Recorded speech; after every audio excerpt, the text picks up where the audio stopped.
Assalamualaikum everyone. In today's lecture, we are going to discuss the organic chemistry practical, and this practical is about identification of unknown compound, and this compound is thiourea. But in the previous lecture, we have discussed the identification of a compound which is called as urea. So now, in this lecture, our compound is thiourea.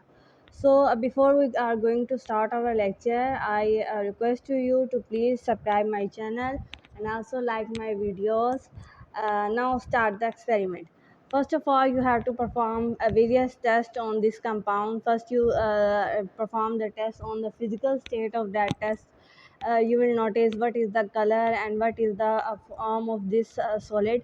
For example, if you see thiourea, it is crystalline solid like form, and you will say carbohydrate, acid, phenols, amides, and alcohols, and thiourea. They also have crystalline solid like appearance, so we will say that these compounds may present. Okay, now we see the color of this compound, and we notice that it has white color, means colorless compound. So we can say it could be a carbohydrate, alcohol, acids, amide, and thiourea can be present. So in the four previous experiments, we have seen that the benzoic acid, benzamide, and urea, all of these three compounds have colorless, and they have odorless, but the benzoic acid has pungent odor.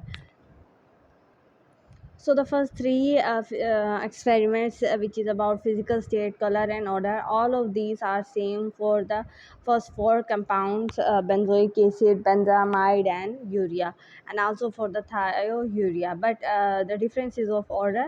All of has no odor, but benzoic acid has pungent odor in it. Now you will discuss the solubility, that whether it is soluble in water or not. So you will dissolve 0.1 gram of that solid compound, which is thiourea, and dissolve it in the 3 ml of water, and then you will shake the test tube, and you will see whether it is soluble or not. So in the observation, you will write that it is soluble in water. So you can say alcohols, acid, phenols, that they can be present. But in case of benzoic acid, we say that the benzoic acid is insoluble in the cold water. So but benzoic acid was soluble in the hot water. Now you will see the solubility in ether. So in ether it is insoluble, so you say that the aliphatic compounds are absent. So ये aliphatic compound नहीं है. At the last आप litmus test perform करेंगे. You will first make the solution of that compound by dissolving in it water, and then after forming this solution, you will pick a drop of that solution and drop it on the litmus paper, and now you will observe the color changing. You will observe whether the color change from blue to red or red to blue, and you will also notice no color change. So in case of thiourea, you will notice there is no change in color. It means that this thiourea is a neutral compound. Okay, in case of benzamide and urea, we also notice no change in the color. So we say that both of these compounds are neutral in nature. So you will say alcohols, aldehyde, ketones, amides, and carbohydrates group could be present, because all of these compounds show no action on the litmus paper. So in the pencil work, you will write the apparatus and the chemicals which we required. For example, apparatus, you will write we will need a beaker, a stirrer, spatula, measuring cylinder, weighing balance, burner, tripod stand, wire gauze, digital apparatus to measure the melting point apparatus. For the reagents we required, you will say first for the solubility we required a solid organic compound, which is thiourea. Second is the water and ether. For litmus test, you will need that organic compound whose tests are performed, and second thing, you will need a litmus paper. So now we move on to the next page. So now the next test we are going to perform is the ignition test. In the ignition test, you are going to burn that organic compound. So in this case, we have thiourea. So you will take 0.1 gram of that organic compound on the tip of spatula, and then you will keep this spatula under the Bunsen burner. So you will burn it, and after some time you will notice the flame coming out of it. So you will have to observe that flame, whether it is smoky or clear, whether it has a black color or white color. So its color and its flame appearance will indicate whether it is a saturated compound or unsaturated, whether it is aliphatic or aromatic. So in the case of thiourea, you are observing the sooty flame and no sooty flame, and you will notice the black smoke. So whenever you are noticing the black smoke, it means some aliphatic compound is present. But when you observe the white smoky appearance of the flame, you will notice some aromatic compound is present. But in case of thiourea, you know that thiourea is a aliphatic compound. So therefore by ignition we got black smoke coming out of it, and the sooty flame indicates that it is unsaturated compound. So now we notice the action of concentrated H2SO4 के जब भी इसके साथ H2SO4 के साथ react करवाया जाता है तो क्या होता है. So again you will have to take 0.1 gram of that organic compound, and also you will take 1 ml of concentrated H2SO4 in the dye test tube. So you will notice whether the heat is released or absorbed in that case. But due to the highly concentrated H2SO4, always the solution becomes hot, mean the heat is exothermic, this reaction is exothermic. So the exothermic nature show that this compound is thiourea. So now you will perform the test for the saturated and unsaturated, means you are going to detect whether our compound is saturated or unsaturated. But you know that thiourea is an unsaturated compound. So we now we take some test. First test is the action of bromine in CCl4. So you know very well कि हमारा thiourea is soluble in water है. सो जब भी कोई compound soluble होगा water के अंदर, तो हम उसके लिए जब सैचुरेटेड या अनसैचुरेटेड टेस्ट करते हैं तो उसमें हम ब्रोमीन वाटर यूज़ करते हैं. लेकिन अगर कोई कंपाउंड वाटर में इनसोलेबल आ जाता है, जैसे हम लोग कहते हैं कि benzoic acid it is insoluble in the cold water.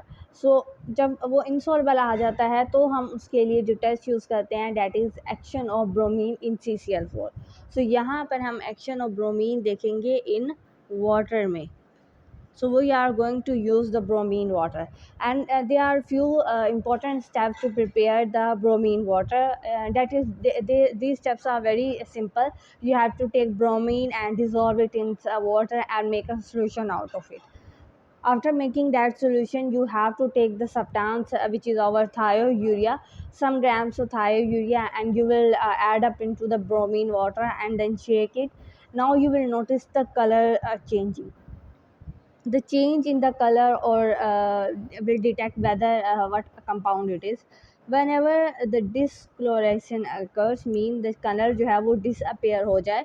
Discolorization का मतलब ये होता है कि जो उसके पहला कलर था उससे वो वाला कलर ख़त्म हो गया. जैसे फॉर एग्जांपल अगर ब्राउन कलर पहले अपीयर हुआ था ब्रोमीन वाटर का, तो जब जैसे ही हमने उसके अंदर कंपाउंड डाला तो उसका वो कलर गायब हो गया. तो इस तरह जब भी होता है तो हम उसको डीकलराइजेशन कहते हैं. सो ये डीकलराइजेशन होना ये इंडिकेट करता है कि हमारा कंपाउंड अनसैचुरेटेड है. अब हम लोगों ने दूसरा टेस्ट परफॉर्म करना है बेयर टेस्ट. ये भी सैचुरेटेड और अनसैचुरेटेड के लिए टेस्ट है, और इसमें आप स्मॉल अमाउंट ऑफ कंपाउंड लेंगे इन वाटर के अंदर और अल्कोहलिक रिएजेंट और बेयर रिएजेंट डालेंगे. तो यहाँ पर क्या होगा आपके पास कि पर्पल कलर जो है वो डिसअपियर होना शुरू हो जाएगा. वो भी इस बात की निशानी है कि आपका कंपाउंड अनसैचुरेटेड था. ठीक है. तो अब यहाँ जब पेंसिल वर्क में आप लिख देंगे कि हमने जब एक्शन देखा कंसनट्रेटेड H2SO4 में, तो उसमें आपने 0.1 ग्राम ऑर्गेनिक कंपाउंड उसके लिए चाहिए और 1 ml H2SO4 चाहिए. तो पेंसिल वर्क में आपने सारा वो ऑपरेटर्स लिखना है और केमिकल्स लिखने हैं जो हमें चाहिए. जैसे action of bromine in water के लिए हमें ऑर्गेनिक कंपाउंड चाहिए, ब्रोमीन वाटर चाहिए. बेयर टेस्ट के लिए हमें वही कंपाउंड चाहिए. वाटर के अंदर भी हो सकता है, अल्कोहल के अंदर भी हो सकता है. और दूसरी चीज़ हमें उसके अंदर बेयर रिएजेंट डालना है, और फिर पर्पल कलर की डिस्कलराइजेशन से पता लगेगा कि ये अनसैचुरेटेड है. नेक्स्ट जो टेस्ट हमने परफॉर्म करना है वो है डिटेक्शन ऑफ एलिमेंट्स के ऊपर, कि इसके अंदर कौन कौन से एलिमेंट है, इसके अंदर नाइट्रोजन है या नहीं है, इसके अंदर हेलोजन है या नहीं है, या इसके अंदर डिफरेंट और कंपाउंड्स हैं या नहीं है। सो अगर हम टेस्ट फॉर द नाइट्रोजन को डिटेक्ट करें तो उसके लिए हमने आपको कहा था कि जब भी हम एलिमेंट्स की डिटेक्शन करेंगे तब हमें सोडियम एक्सट्रैक्ट की ज़रूरत होगी, और आपको पता है कि sodium extract is very explosive in nature. So you will need sodium extract. For nitrogen you will need NaHOH, freshly prepared FeSO4 and dilute H2SO4. So these things you will need it for the detection of nitrogen, and then you will detect that nitrogen is present or not. So we move on to the next page to see the test for the detection of elements. So here are some tests for the detection of elements. First is the test for the nitrogen atom. So you will take 2 ml of sodium extract, few drops of NaOH and few drops of freshly prepared FeSO4. उसको solution बना लें और उसको थोड़ा सा heat करेंगे और and में आपने डाइल्यूट कर देना है H2SO4 के साथ। तो आपका हमेशा सोडियम नाइट्रोजन के लिए पर्शियन ब्लू कलर जो है वो अपीयर होना चाहिए। सो क्योंकि थायो यूरिया का आपको फार्मूला पता है कि उसके अंदर नाइट्रोजन जो है वो प्रेजेंट होता है।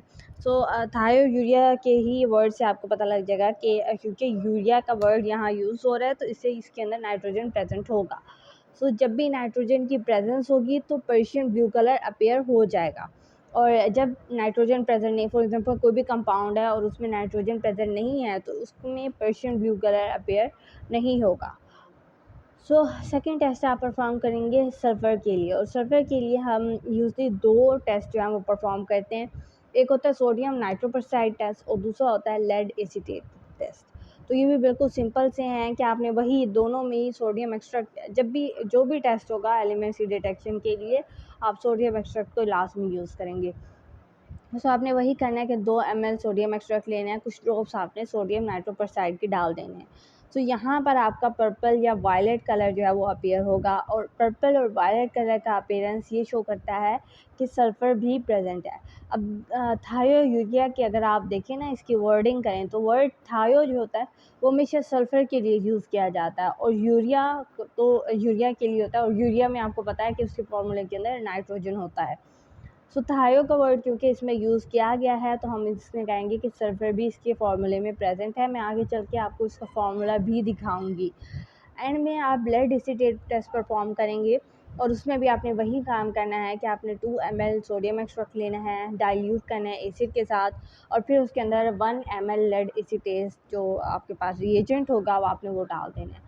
हमेशा जब भी आप लेड एसीटेट टेस्ट परफॉर्म करेंगे तो ब्लैक पीपीटी बनेगा, ब्लैक शाइनिंग सा पीपीटी होगा। सो ब्लैक पीपीटी शाइनिंग जब भी अपीयर होगा तो आपको पता लग जाएगा कि सल्फ़र प्रेजेंट है। ठीक है, अगर किसी कंपाउंड में सल्फ़र नहीं होता तो वहाँ पर यही ब्लैक पीपीटी अपीयर नहीं होता। तो अब आप पेंसिल वर्क की तरफ आ जाएँ तो वहाँ पर आपने ये सारे टेस्ट लिखने हैं, और लिखना है कि हमें इसके लिए चाहिए क्या-क्या। जैसे अगर सबसे ऊपर जो है टेस्ट फॉर सल्फ़र दिया गया है, तो सल्फ़र के लिए 2 टेस्ट हैं हमारे पास। सोडियम नाइट्रोपरसाइड टेस्ट के अंदर हमें सोडियम एक्सट्रैक्ट चाहिए और साथ सोडियम नाइट्रोपरसाइड का सॉल्यूशन चाहिए।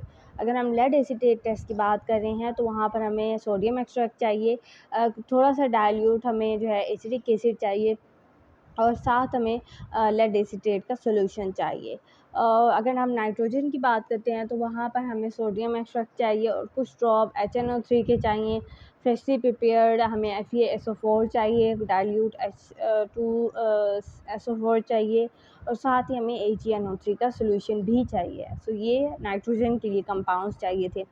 अगर हम फंक्शनल ग्रुप की डिटेक्शन की बात करते हैं तो ये नेक्स्ट पेज पे हम लोग देखेंगे, बट आप यहाँ पर ही देख लें कि इसके लिए हमें क्या क्या चाहिए। कि हमें इसके लिए KMnO4 का सोल्यूशन चाहिए, 10% NaOH चाहिए, HCl, और आपको ऑर्गेनिक कंपाउंड जो कि हमारे पास थायो यूरिया है उसका कुछ सैंपल चाहिए। सो अब हम फंक्शनल ग्रुप देखने वाले हैं कि कौन सा फंक्शनल ग्रुप इसके अंदर प्रेजेंट है।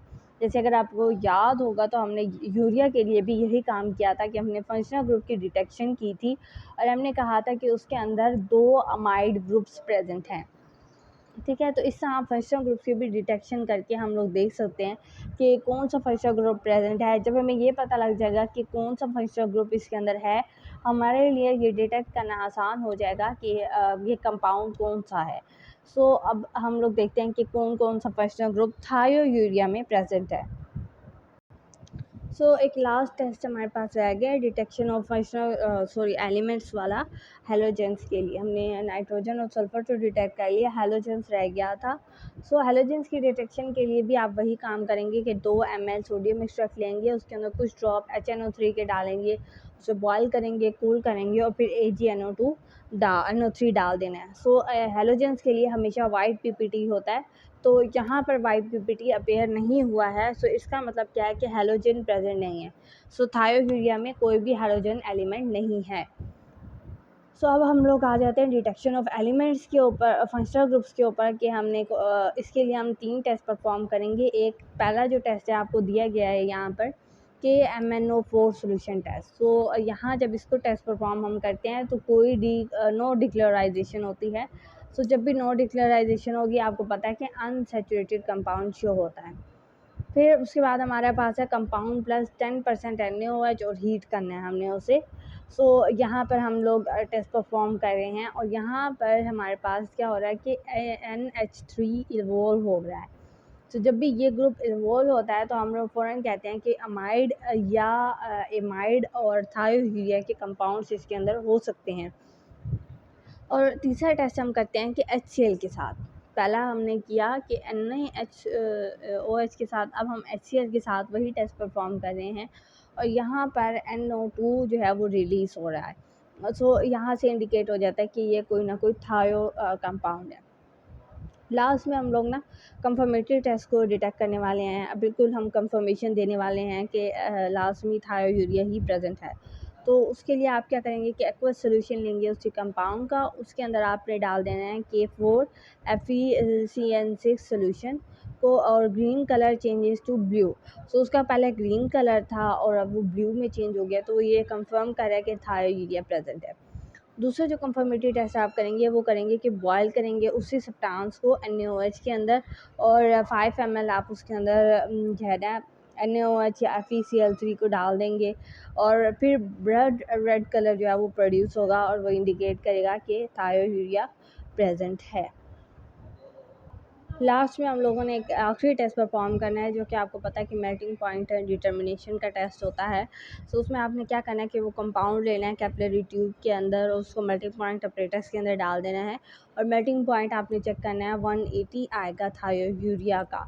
आपको पता है कि बेंजोइक एसिड का मेल्टिंग पॉइंट 121 से 122 होता है और बेंजामाइड का 129 होता था और अगर हम यूरिया की बात करें तो उसका 132 के करीब था। लेकिन जब आप थायोयूरिया पे आ रहे हैं तो इसका देखें कितना कम हो गया है, 180 तक पहुंच गया है।